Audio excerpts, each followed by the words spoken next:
Saudara, Anda menyaksikan Breaking News Kompas TV bersama saya di Putu Trisnanda. Kita akan mengulas dan sekaligus juga memperbarui informasi Anda terkait dengan kebakaran KMP Mutiara Sentosa II di perairan utara Sumeneb, Madura.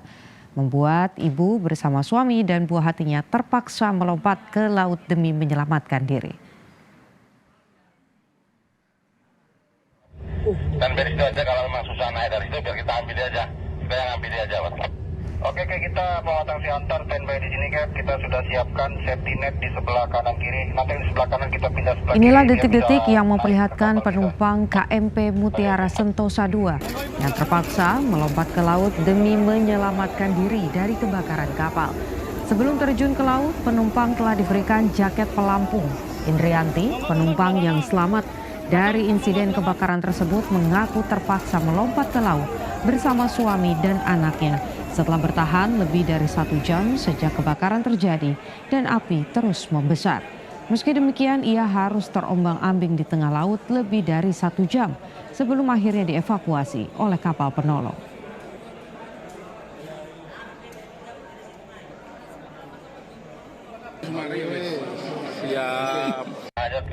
Bisa lolos dari kebakaran kapal itu gimana, Bu? Ceritanya? Lompat. Kan sama anaknya, bisa lompat sama anak? Saya sendiri, dia sama bapaknya. Oh gitu. Bu, dikasih jaket pelampung nggak, Bu? Dikasih. Bu. Berapa jam setelah kebakaran itu sampai loncat ke laut, Bu? 1 jam lebih. Berarti api menjalar langsung lompat gitu ya? Iya. Bu, lompat itu langsung menuju kapal pembantu atau masih jauh, Bu? Masih jauh, Pak. Iya. Iya, masih jauh. Berapa lama setelah di laut terus diselamatkan oleh kapal, berapa jam, Bu? 1 jam lebih. Sementara itu, ratusan penumpang yang selamat dari kebakaran KMP Mutiara Sentosa II tiba di Pelabuhan Tanjung Perak, Saudara. Penumpang selamat dari KMP Mutiara Sentosa II tiba dari perairan Sumeneb setelah dievakuasi menggunakan kapal Meratus Pematang Siantar. Menurut penumpang kapal, kebakaran kapal berawal adanya asap yang muncul dari belakang di bagian bawah kapal sebelum akhirnya kobaran api menjalar ke bagian depan. Karena api kian membesar, sejumlah penumpang nekat melompat ke laut demi menyelamatkan diri.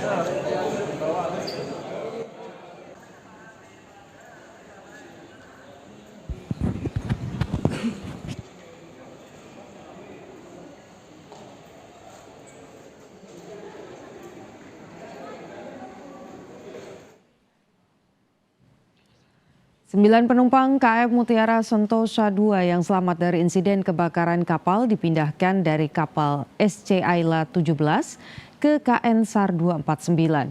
Penumpang yang berhasil dievakuasi dibawa ke 2 lokasi, yakni ke Pelabuhan Kalianget, Sumeneb, dan Pelabuhan Gapura Surya Nusantara, Tanjung Perak, Surabaya.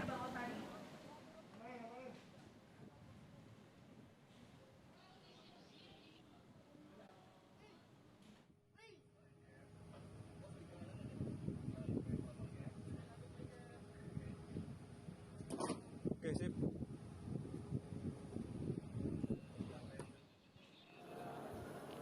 Seratus lebih korban kapal Mutiara Sentosa II yang terbakar di perairan Sumeneb dan dievakuasi kapal Meratus tiba di Pelabuhan Tanjung Perak, Surabaya. 100 lebih korban selamat langsung dibawa ke ruang istirahat sekaligus mendapat perawatan di terminal penumpang Gapura Surya Nusantara. Korban selamat yang mengalami luka atau sakit langsung mendapat perawatan medis. Menurut Putra, salah seorang korban selamat, sedikitnya ada 113 penumpang yang dievakuasi menggunakan kapal Meratus. Saat kejadian, dirinya mengaku harus terjun ke laut untuk menyelamatkan diri sebelum akhirnya dievakuasi kapal Meratus.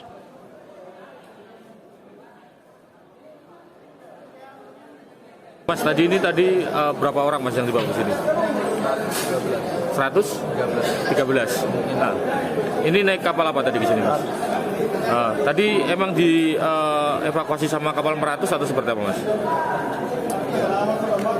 Mas bisa ceritain, Mas, kejadian kebakaran itu gimana? Apinya berawal dari mana, sama tahu? Tahu saya. Nggak tahu. Maksudnya di sana bawa truk atau gimana? Iya. Bawa truk. Berberapa Mas sama kemarin berangkat? Berdua. Nggak lupa. Tapi api cepat nyebar atau gimana Mas? Yang belum dapat minum, tahunya udah besar. Luar besar ya. Tapi Masnya nggak ngalamin luka? Cuman barang aja yang truk itu yang tinggal di sana ya. Mas, selama evakuasi tadi Masnya sempat turun ke air atau seperti apa? Semua. Sempat turun ke air? Ya. Selain korban selamat, ada 2 kantong jenazah korban terbakarnya kapal Mutiara Sentosa II yang ikut dievakuasi menggunakan kapal Meratus. 2 jenazah itu langsung dibawa ambulans ke rumah sakit. 1, 2, 3. Yuk. Jangan dikit.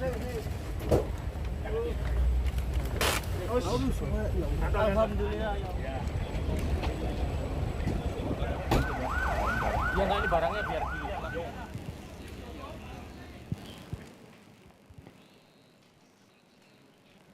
KMP Mutiara Sentosa II rute Surabaya-Makassar terbakar di perairan utara Sumeneb, Madura. Informasi awal yang diterima kantor SAR Surabaya dari Syah Bandar Tanjung Perak dan pihak PT Atosim Lampung, pelayaran kapal membawa sekitar 250 orang. Setelah menyampaikan informasi tersebut, komunikasi dengan nahkoda terputus. Hasil koordinasi menunjukkan posisi terakhir kapal berada sekitar 19 mil laut di utara Pulau Buruan Sapudi.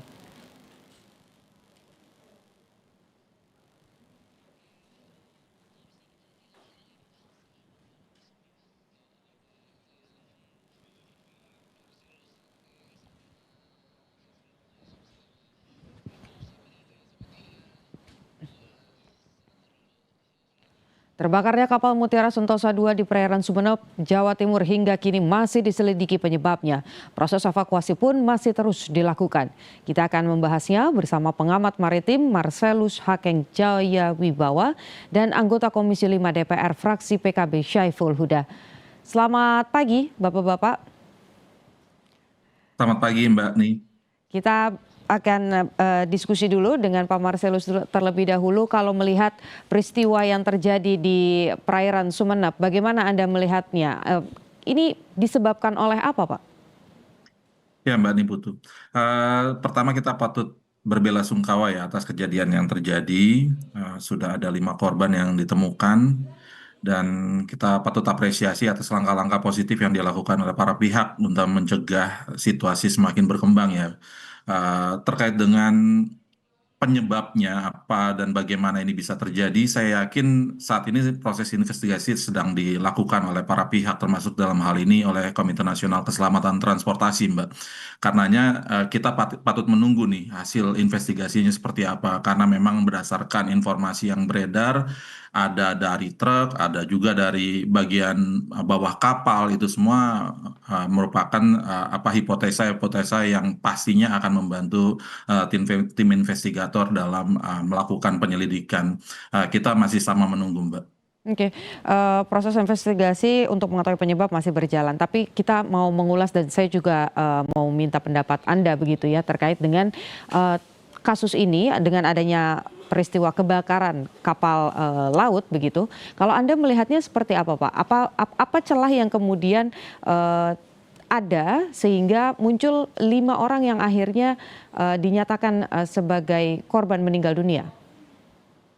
Iya, apabila kita melihat dalam kejadian 2 tahun terakhir ya, atau setidaknya 1 tahun belakangan ini, maka kita bisa melihat ada pola yang kurang lebih sama yang terjadi. Yang terakhir kita sama-sama lihat itu KMP Barcelona kurang lebih bulan Juli tahun lalu mengalami situasi yang mendekati sama, yaitu terbakarnya kapal dan akhirnya menimbulkan juga beberapa korban jiwa. Jika melihat hal tersebut, maka kita bisa melihat bahwa yang paling utama adalah apakah para penumpang tersebut telah memahami lokasi alat-alat keselamatan yang bisa mereka gunakan ketika situasi darurat itu terjadi. Yang kedua tentu saja bagi awak kapalnya sendiri, apakah mereka memahami bagaimana cara menggunakan alat-alat pemadam kebakaran di atas kapal dengan baik dan benar sehingga penggunaan itu bisa dengan tepat dilaksanakan. Lalu dari faktor eksternal yaitu kargonya sendiri, Mbak. Apakah ada pengaruh dari kargo-kargo atau muatan-muatan yang diangkut oleh kapal tersebut terkait dengan penanganan kebakaran di atas kapal ini juga patut untuk bisa dijadikan salah satu titik yang akan nanti menjadi penerang kita ya karena dalam berbagai kejadian kita sama memahami bahwa apabila ada truk-truk yang overload, overdimension itu naik di atas kapal dan muatan itu ternyata menutupi sprinkle-sprinkle di dalam kapal kargo tersebut sehingga ketika kita lakukan langkah-langkah antisipatif ataupun kru kapal melakukan tindakan antisipatif berupa menyalakan CO2 system maupun menyalakan alat pemadam kebakaran sprinkle yang ada di atas kapal itu menjadi terhambat oleh adanya tumpukan muatan yang terlalu overload di atas kapal tersebut. Hal-hal ini tentunya menjadi salah satu alternatif yang bisa dijadikan rujukan oleh para penyidik nanti, Mbak. Oke, tapi kalau lihat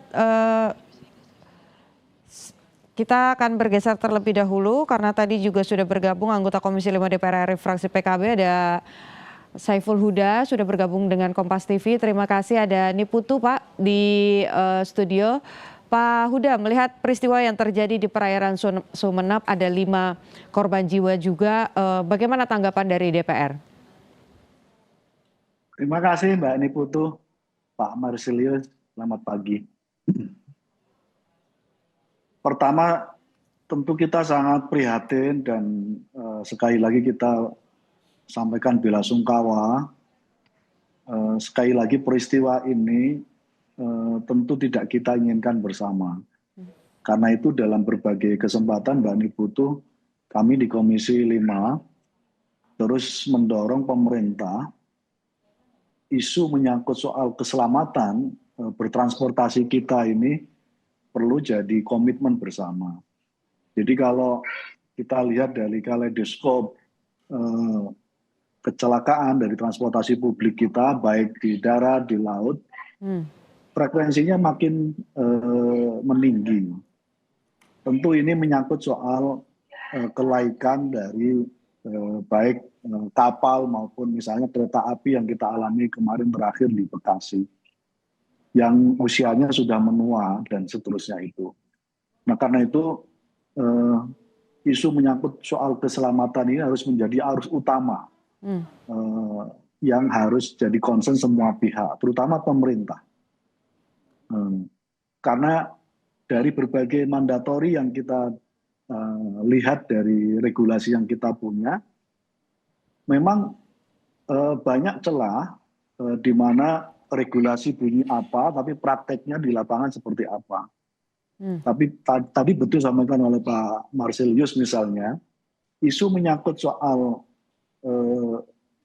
pemenuhan standar misalnya dari prosedur keselamatan kita, itu sering kita jumpai di lapangan tidak memenuhi standar. Nah, risiko dari itu semuanya adalah korban jiwa yang dihadapi oleh publik. Jadi kita ingin sekali lagi mendorong bahwa urusan isu keselamatan ini bukan urusan teknis.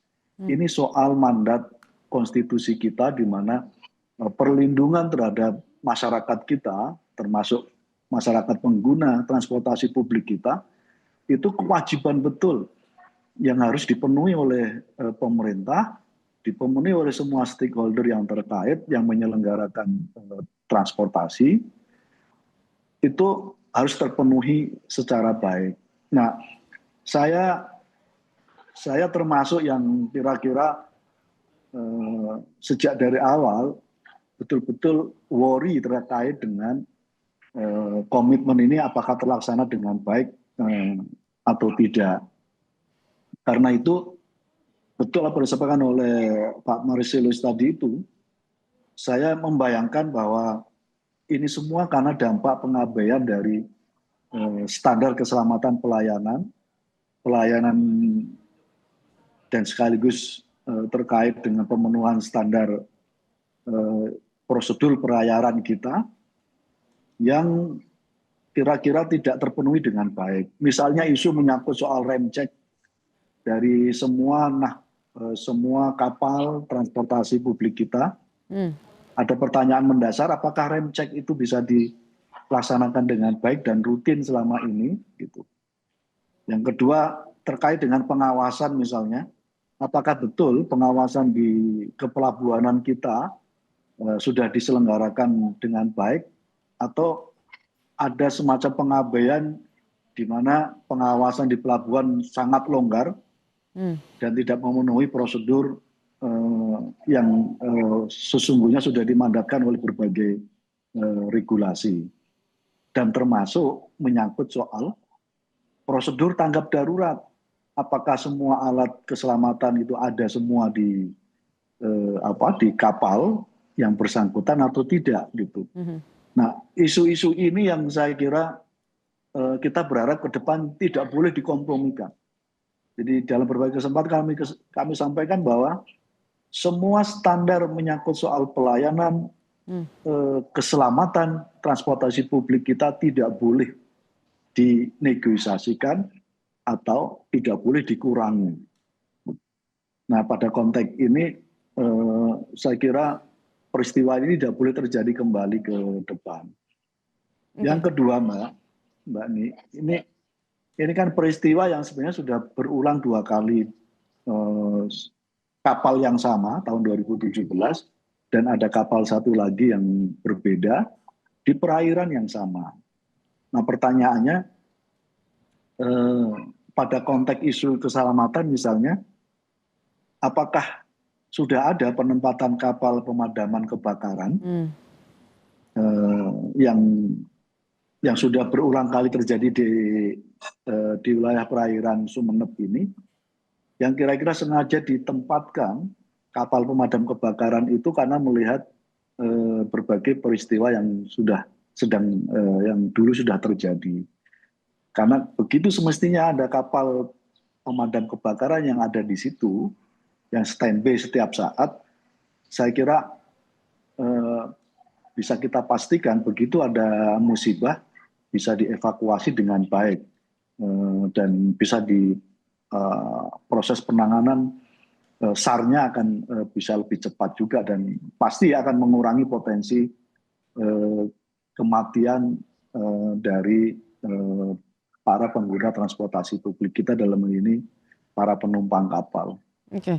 Nah, kalau begitu saya mau bergeser ke Pak Marcelo sebagai pengamat maritim. Kalau Anda melihat sebetulnya tadi juga sudah disinggung begitu ya, bahwa ada banyak hal yang harus dipersiapkan terkait dengan keselamatan kapal laut begitu.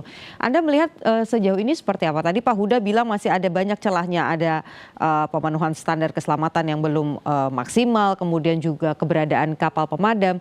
Kalau dari pantauan Anda sebetulnya celahnya apa sih yang membuat peristiwa-peristiwa seperti yang kemarin terjadi, ini terus terjadi dan terus ada korban jiwa? Iya Mbak Niputu ya, saya sedikit banyak sepakat tadi apa yang disampaikan oleh Pak Huda ya, dan berterima kasih atas concern dari Komisi 5 terus terang ya, karena memang berarti Komisi 5 sudah semakin concern terkait dengan aspek-aspek safety di kapal, terutama Indonesia sebagai negara maritim. Nah, terkait apa sih yang menjadi perhatian utama yang patut kita perhatikan terkait dengan situasi yang selalu berulang Mbak Niputu? Maka kita harus sama-sama memahami bahwa ada aspek safety yang harus menjadi perhatian kita bersama. Kita tahu bahwa dalam dunia pelayaran itu ada beberapa aturan baik itu nasional maupun internasional yang harusnya menjadi rujukan terkait dengan aspek safety ini.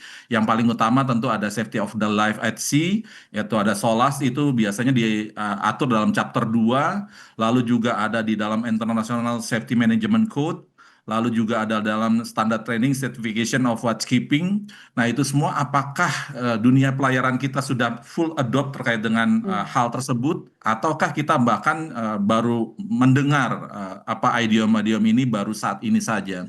Kita memiliki Undang-Undang Pelayaran nomor 17 tahun 2008 yang telah direvisi sebanyak 3 kali menjadi Undang-Undang nomor 66 tahun 2024. Dan saya yakin undang-undang ini sedikit banyak telah mengadop apa yang tadi saya katakan. tetapi dalam tataran pelaksanaannya, seperti waktu sandarnya yang terlalu singkat, lalu juga keinginan untuk bisa memaksimalkan nilai ekonomi dari kegiatan pelayaran ini yang masih sangat besar sehingga menegasikan aspek-aspek safety yang harusnya menjadi tuntutan utama dalam sebuah pelayaran, itu semua yang harus benar-benar kita pikirkan secara bersama-sama. Saya yakin harusnya para pihak stakeholder, dalam hal ini ada Kementerian Perhubungan Laut, lalu juga Komisi 5 dan juga masyarakat termasuk saya sebagai pengamat maritim ini harus duduk bersama. Kita harus bisa memformulasikan bagaimana sih supaya safety ini benar-benar dilaksanakan dan bukan hanya menjadi wacana yang kemudian akhirnya dimundur-mundurkan terus dengan alasan kita belum siap. Salah satu contohnya tadi yang saya katakan betapa penerapan dari kebijakan odol ini atau overload overdimension ini apa saja kita masih negosiasikan ya, dari sebelumnya 2025, 2026, sekarang terakhir 1 Januari 2027 yang dalam hal ini mungkin sekitar 6 bulan lagi. Apakah kita benar-benar sudah siap? Apakah kita akan lalu memformulasikan lagi, kita mundurkan lagi dengan alasan kita belum siap dan lain sebagainya yang akhirnya malah mengorbankan aspek keselamatan itu sendiri.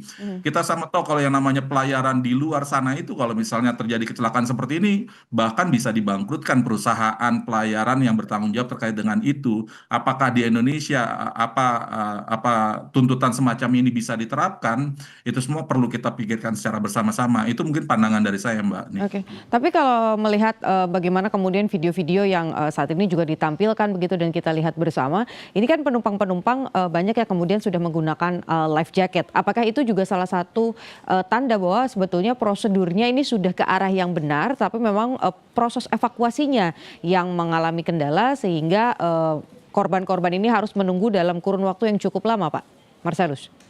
Ya, penyebab utama mereka terjun ke laut atau menggunakan life jacket itu sendiri adalah kapal yang terbakar. Tentunya kita harus bisa fokus di situ. Jangan sampai ada kejadian serupa kembali terjadi dan kita sudah tahu bahwa kejadian ini hampir setiap saat terjadi. Kita sama tahu bahwa KM Sentosa 1 di 2017 juga sudah terbakar. Tadi sudah dijelaskan oleh Pak Huda.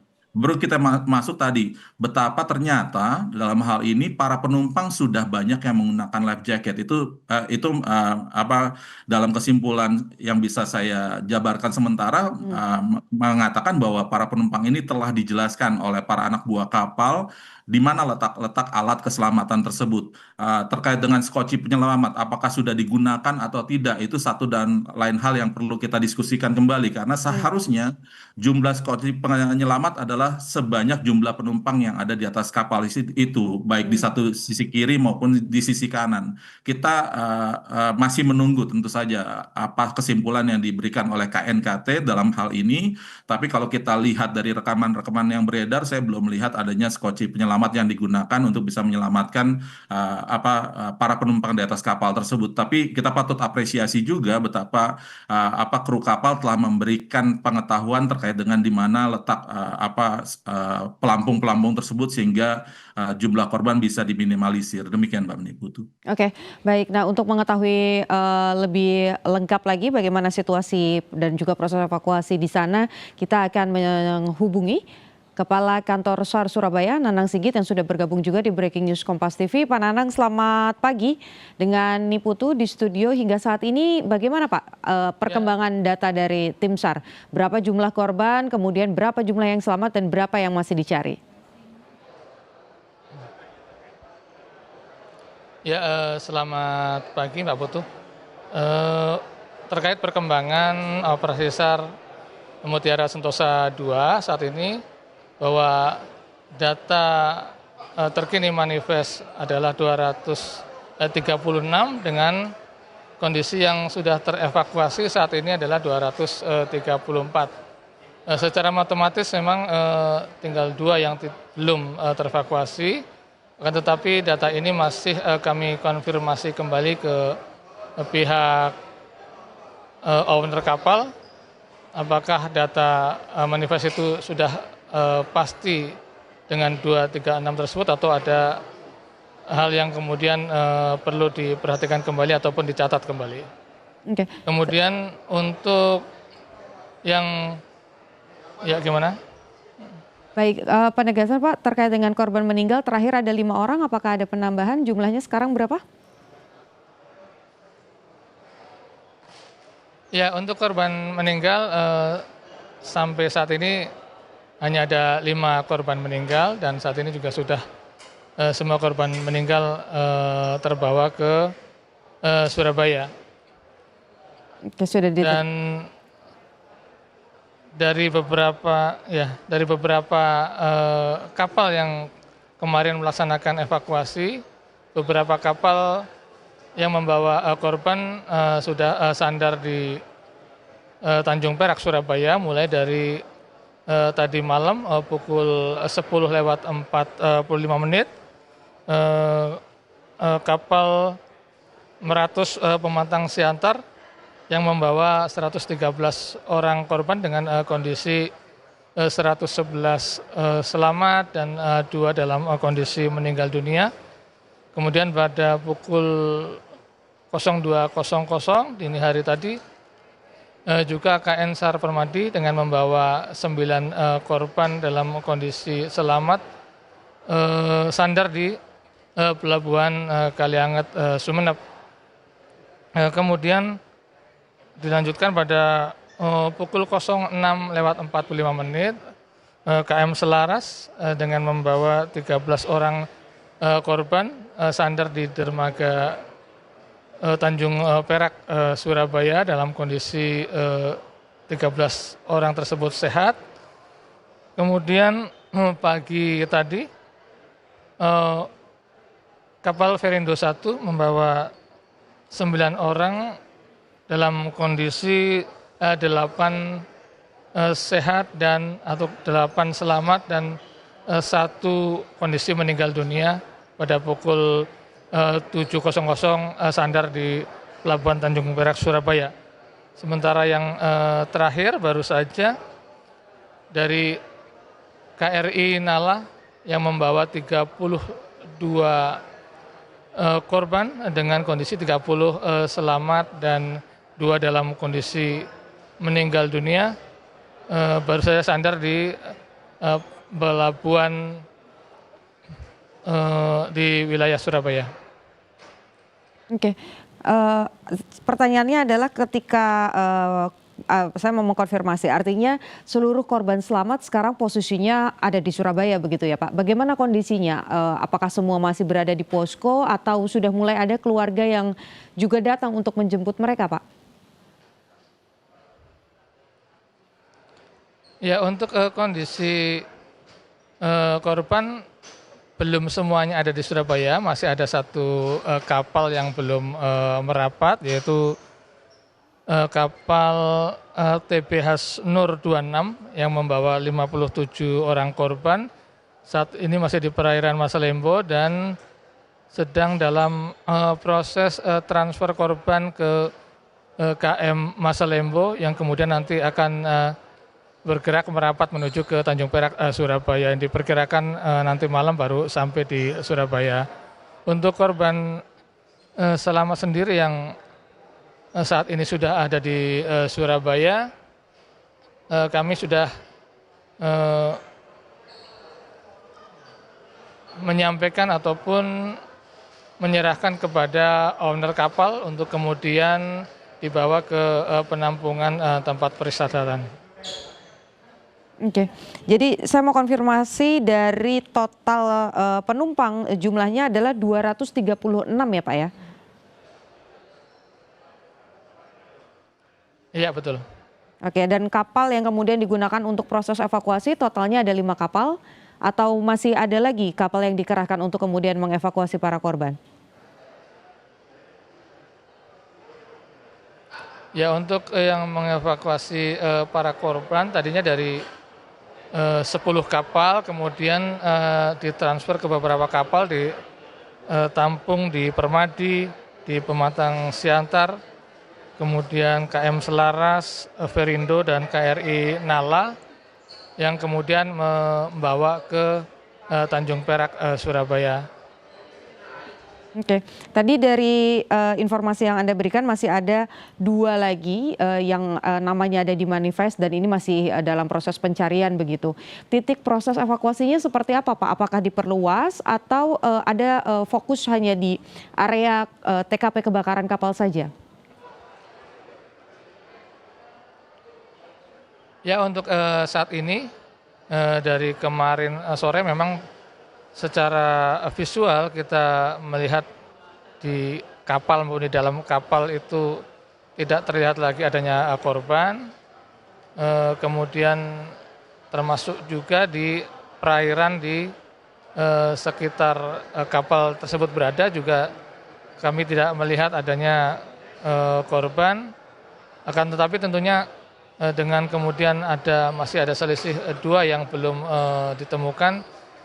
Pagi tadi pukul 08.30 kami menggerakkan KN SAR Permadi dari Sumeneb untuk melaksanakan pencarian di sekitar lokasi kapal tersebut berada.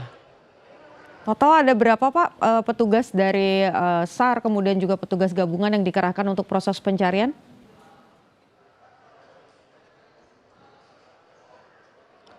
Ya untuk proses pencarian kalau kita hitung keseluruhan sekitar 130-an orang ya, termasuk kru kapal dari kapal yang membantu proses evakuasi yang mereka di mana lokasinya berdekatan dengan kapal yang terbakar ini. Saya juga mau mengkonfirmasi terkait dengan masa pencarian ini akan terus dilaksanakan sampai kapan tenggat waktunya, Pak? Ya tentunya kami melihat situasi dan kondisinya. Secara matematis memang tinggal 2 korban yang belum ditemukan dengan kondisi 236 keseluruhan data penumpang dan kemudian 234 yang telah terevakuasi. Akan tetapi kami bahwa data ini adalah data yang masih dinamis, kami masih berkoordinasi mengkonfirmasi kembali dengan owner kapal sehingga jika ada data yang lebih update kepastian dari korban yang sebenarnya masih belum terevakuasi, dari sana kami bisa memplanning berapa lama proses pencariannya. Oke, Pak, saya mau beralih kepada penanganan korban-korban yang selamat dan sekarang berada di posko. Bagaimana kondisinya di sana, Pak? Apa saja yang sudah disiapkan? Kemudian apakah di antara mereka masih ada yang sakit atau juga perlu perawatan medis, Pak? Ya, dari korban-korban yang kemudian turun dari kapal, kemudian kita tampung di suatu ruangan, kemudian akan dicek medis. Setelah itu didata nama, kemudian mencocokkan jumlahnya. Baru setelah itu yang kemudian sakit, kondisi sakit dibawa ke rumah sakit PSHC. Yang meninggal langsung dibawa ke rumah sakit Bayangkara dan yang kondisi sehat walafiat dibawa ataupun kami serahkan ke owner untuk kemudian ditampung di tempat untuk istirahat. Oke, baik. Terima kasih Pak Nanang Sigit, Kepala Kantor SAR Surabaya. Kita harapkan 2 lagi yang masih namanya ada di manifest ini bisa segera diketahui di mana posisi dan juga keberadaannya. Begitupun para korban selamat ini juga diharapkan bisa segera kembali ke keluarga. Selamat bertugas kembali Pak, sehat selalu. Saudara, Breaking News Kompas TV masih akan kembali sesaat lagi.